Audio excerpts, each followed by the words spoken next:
Hello students, most welcome YouTube channel. तो आज हम लोग बात करेंगे एसबीटीयू के एडिशनल राउंड के बारे में कि जैसे कि इसके पिछले जो इसके नॉर्मल राउंड हुए थे वहाँ पे जो एडमिशन काउंसलिंग प्रोसेस था वो सब कुछ हमें हो चुका है। अब इसके बाद यहाँ पे इनका एडिशनल राउंड आता है।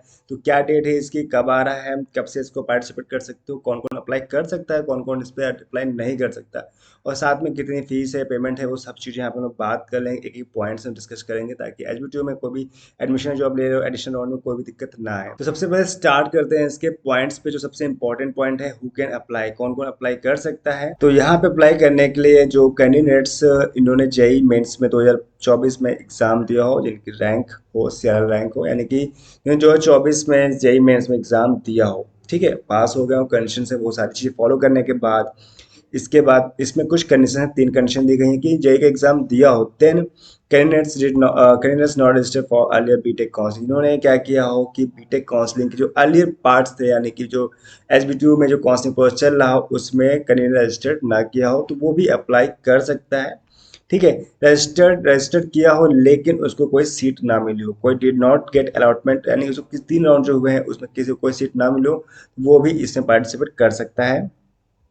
इसके बाद किसी रीजन से registered for seat and cancel doing documents verification not allowed to any seat of the further rounds, यानी जो 3 राउंड हुए हैं उनमें से किसी भी राउंड में उसको कोई भी अच्छा कॉलेज अगर नहीं मिला होगा, ठीक है, या किसी और रीजन से उसको डॉक्यूमेंट वेरिफिकेशन फेल हो जाता है तो वो भी इसमें पार्टिसिपेट कर सकता है। तो ये 3 पॉइंट आपको बहुत ध्यान रखना है। अगर अप्लाई कर रहे हो तो आपको एसबीटीयू की काउंसलिंग के 3 पॉइंट पता होने चाहिए। अब बात कर लेते हैं कौन कौन इसमें अप्लाई नहीं कर सकता है। तो जिन कैंडिडेट ने विड्रॉ कर लिया हो किसी प्रीवियस राउंड्स में, जो 3 राउंड हुए, किसी भी राउंड में अगर उन्होंने पैसा अपना विड्रॉ कर लिया है तो वो इसे पार्टिसिपेट नहीं कर सकते, वो इस राउंड में पार्टिसिपेट नहीं कर पाएंगे एडिशनल राउंड में। या फिर कैन टेक एडमिशन, या फिर कैंडिडेट्स ने एडमिशन ले लिया है प्रीवियस राउंड, यानी कोई भी जो राउंड हुए थे, 3 राउंड हुए थे एसबीटीयू के जो नॉर्मल राउंड हुए थे, अगर उनमें से किसी भी राउंड में उन्होंने अगर एडमिशन ले लिया है तो वो फिर अब दोबारा इसे पार्टिसिपेट नहीं कर सकता। इसके बाद यहाँ पे बात होती है कि अगर seat is allotted 3 rounds but seat acceptance fees not paid, अगर उसने सीट के जो सीट उसको अलाउट हो गई थी 3 राउंड किसी राउंड में, लेकिन उसने सीट जो एक्सेप्टेंस फीस होती है वो पे नहीं की है, तो वो भी अब अप्लाई नहीं कर सकता। ऐसा नहीं कि आपने सीट कंफर्म कर ली हो लेकिन अब जो बची हुई फीस हो अगर नहीं पे की है तो आप इसमें पार्टिसिपेट नहीं कर पाओगे। तो ये 2 कंडीशन है इसकी, who can apply, who can not apply. तो ये काफ़ी आपके लिए इंपॉर्टेंट है, काफ़ी ध्यान से इस बात को आपको समझना है ताकि ये गलती ना करो कि आप अप्लाई करो तो फिर सोचो यार मैं फेल, रीजन जब काउंसलिंग स्टार्ट हुई कह सकते हैं एडिशनल राउंड की, तो आप उसे पार्टिसिपेट ना कर पाओ। तो ये ध्यान रखिएगा, ठीक है। बाकी ये जो डाउट्स हैं वो मैं बता सकता हूँ, आपको बताया था, कमेंट बॉक्स कमेंट कर सकते हैं या हमारे टीम से बात कर सकते हैं। बिकॉज जो हम लोग टीम है वो काफ़ी एक्सपर्ट्स कई साल से हम लोग करते आ रहे हैं। जैसे आपको एक बात दिखाते हैं कि अभी हम लोग ने जस्ट केमिकल एक बच्चे को दिलाया जिसको जब हम लोग काउंसलिंग स्टार्ट की थी तो उसको एक नॉर्मल मिला था, फिर उसने हम लोग से कांटेक्ट किया तो मैंने उसको फूड या पेंट मिल गया था, लेकिन फिर उसको मैं ट्रांसफ़र करा के केमिकल, जिसलिए एसबीटी जाना जाता है कि हर बच्चा एसबीटी में आता है उसकी पहली प्रेफरेंस होती है वो उसको केमिकल मिल जाए ब्रांच। उस बच्चों को हमने केमिकल दिलाया तो वो भी आपको आपके साथ शेयर कर देता हूँ, देख सकते हैं।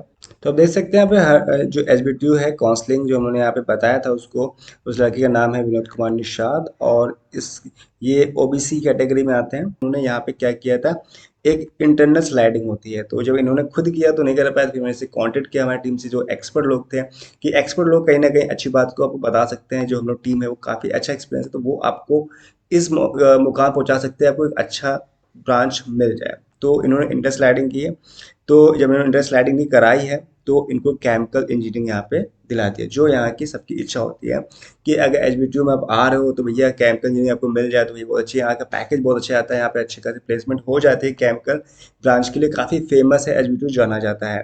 तो यहाँ पे इस चीज़ को ध्यान रखेंगे तो ये चीज़ें आपको यहाँ मिलती हैं, तो इनको यहाँ पे इस तरीके से एडमिशन मिल जाता है। अगर आप भी काउंसलिंग खुद कर रहे हो तो भाई ये गलती अगर आपने अभी तक की है, जैसे कि आपको 3 राउंड हो गया, अच्छा कॉलेज नहीं मिल पाया, तो अब जो एडिशनल राउंड्स हो रहे हैं इसका स्पॉट राउंड होगा, तो ऐसी गलती आप ना करो तो उसके लिए हमारे जो एक्सपर्ट टीम बैठी है उनसे आप कांटेक्ट कर सकते हो। जैसे कि नंबर आपको डिस्प्ले में शो हो जाएगा या फिर हमारे डिस्क्रिप्शन पे नंबर दिए गए हैं, वहाँ पे हमारी टीम से जुड़ सकते हैं, गूगल फॉर्म पे फॉर्म फिल कर सकते हैं तो हमारी टीम आपसे कांटेक्ट कर लेगी। तो इसमें एक सबसे इम्पोर्टेंट चीज़ ये भी होती है, जैसे मैंने आपको बताया कि हमारी टीम से जुड़ सकते हैं, लेकिन जब आप काउंसलिंग करते हो, खुद करते हो, तो गलती क्या होती है, जैसे कि लोग क्या करते हैं, काउंसलिंग जब करते हैं, एंट्रेंस स्लाइडिंग या फिर जो भी सीट सेट करते हैं, तो यानी कि जब काउंसलिंग होती है ना, सीट फिलिंग की जाती है, तो चॉइस फिलिंग की जाती है, तो एक सही सीक्वेंस रखना है, किसको पहले ऊपर प्रेफरेंस देनी है, किसको नीचे रखना है, किस ब्रांच को बीच में रखें या किसको ऊपर रखें, ताकि जो हमें ब्रांच चाहिए, जैसे केमिकल सबसे फेवरेट एचबीटीयू की है, तो वो ब्रांच कैसे आपको मिल पाएगी। तो ये आसान काम नहीं होता, तो वो एक एक्सपर्ट लोग ही कर सकते हैं। जैसे हमने आपको एग्जांपल यहाँ पे दिखाया हुआ है कि विनोद कुमार निषाद को मिल गया, ये ओबीसी कैटेगरी के थे, तो इनको जब मिल सकता है तो आप लोग भी मौका मिल सकता है कि अगर जिनको अभी तक नहीं मिला है, गलती करते आ रहे हैं, तो उनको एक एडिशनल मौका मिला है एडिशनल राउंड में, और इस राउंड में मौका मिलेगा। तो हमारी टीम से आप जुड़ सकते हैं, हमारे बताया था नंबर आपको डिस्क्रिप्शन में मिल जाएंगे। टीम से जुड़ के एक बार जरूर बात कर लेंगे, तो आपकी हेल्प करने के लिए पूरे बैठे हुए हैं, काफ़ी लोग को हेल्प कर रहे हैं, बाकी आप लोग भी हेल्प आपकी बाकी आप लोग भी हेल्प करने के लिए बैठे हुए हैं। तो हमारी टीम से एक बार जुड़ के तुरंत इस बार राय ले लीजिए, बिकॉज काफ़ी कम टाइम बचा है। अभी मैं आपको डेट बताऊंगा कब तक इसमें रजिस्ट्रेशन कर सकते हैं, कब तक पार्टिसिपेट कर सकते हैं, वो चीज़ें बहुत ध्यान रखिए। तो हमारी टीम से जुड़ जाइए फटाफट। ठीक है, तो अब वापस आते हैं अपने पॉइंट्स पे। तो आपको जो मैं बता रहा हूँ हेल्प करने की, तो हेल्प में प्रॉब्लम क्या है, थोड़ी मैं आपकी हेल्प कर पाऊंगा, लेकिन अगर चाहते हैं एक्सपर्ट पूरी काउंसलिंग कराना है, बिना आपको टेंशन फ्री होगी, सिर्फ रिलैक्स बैठना चिल होके, और हम आपको अपनी बेस्ट सर्विस दे के देंगे, तो उसके लिए हमारे यहाँ पेड सर्विस लेंगे। तो पेड सर्विस लेंगे तो आपको पूरी हेल्प की जाएगी, सिर्फ रिलैक्स में बैठना है, और बेस्ट से बेस्ट, यानी आपके केमिकल चाहते हैं तो हम केमिकल या फिर जो आप चाहते हैं वो हम आपको दिलाएंगे, वो हमारी टीम से जरूर जुड़ जाएगी। तो ये ध्यान रखिएगा, और पेड सर्विस से आपको इससे काफ़ी फायदा मिलेगा। चलिए आते हैं पॉइंट्स पे, बात करते हैं कि इन चीज़ों को कैसे आगे किया जाना है, एडिशनल राउंड में कैसे पार्टिसिपेट करते हो, क्या क्या चीज़ें अपने इंपॉर्टेंट है, क्या क्या चीज़ आपको ध्यान रखना है, ताकि वो दिक्कत ना है जब आप इससे काउंसलिंग में पार्टिसिपेट करेंगे। तो कुछ ऐसी चीज़ें हैं वो जानना काफ़ी जरूरी है। तो मैंने आपको बताया कि who can apply, who can not apply. अब इसके बारे में और डिटेल में जान लेते हैं। तो यहाँ पे जैसे रजिस्ट्रेशन फीस की बात करते हैं, तो आपको यहाँ पे 2500 रुपीज़ रजिस्ट्रेशन फीस देंगे, जो नॉन रिफंडेबल वापस नहीं होगा। Registration for examination registration fees आपको देनी पड़ेगी, रजिस्टर करने पड़ेंगे चीज़ों को।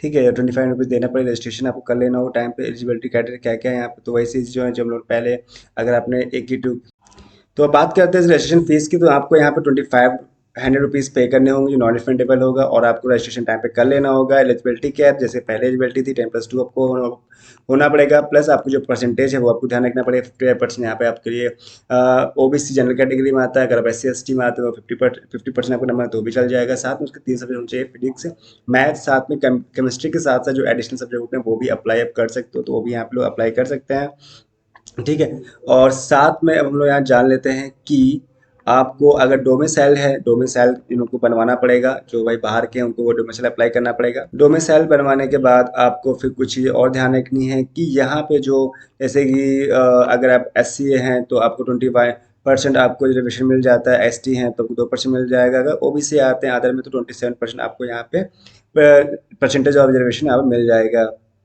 इसके बाद यहाँ पे जो आपको EW से अगर यहाँ फ़ायदा लेना चाहते हैं कि आपको भाई इकोनॉमी वीकर सेक्शन में आते हैं और आपको रिजर्वेशन में छूट मिल जाए, तो उसके लिए आपको उसका सर्टिफिकेट बनाना तैयार रखना पड़ेगा, जो 1 अप्रैल के बाद से एलिजिबल होगा। इसके ट्यूशन फी व्यवस्था फीस में अगर आप चाहते हैं इसके स्कीम का फ़ायदा उठाने का, आपको फीस ना पड़े, ट्यूशन फीस को माफ़ हो जाए, तो उसके लिए क्या करना पड़ेगा आपको, भाई इसके जो डॉक्यूमेंट्स है वो तैयार रखने पड़ेंगे, यानी इनकम सर्टिफिकेट बनाने पड़ेंगे, जहाँ पे आपको 75,000 रुपीज़ आपका पूरा रिफंडेबल होगा, जहाँ पे पूरा कोई भी चार्ज नहीं पड़ेगा, आपको पूरी फीस माफ़ हो जाएगी।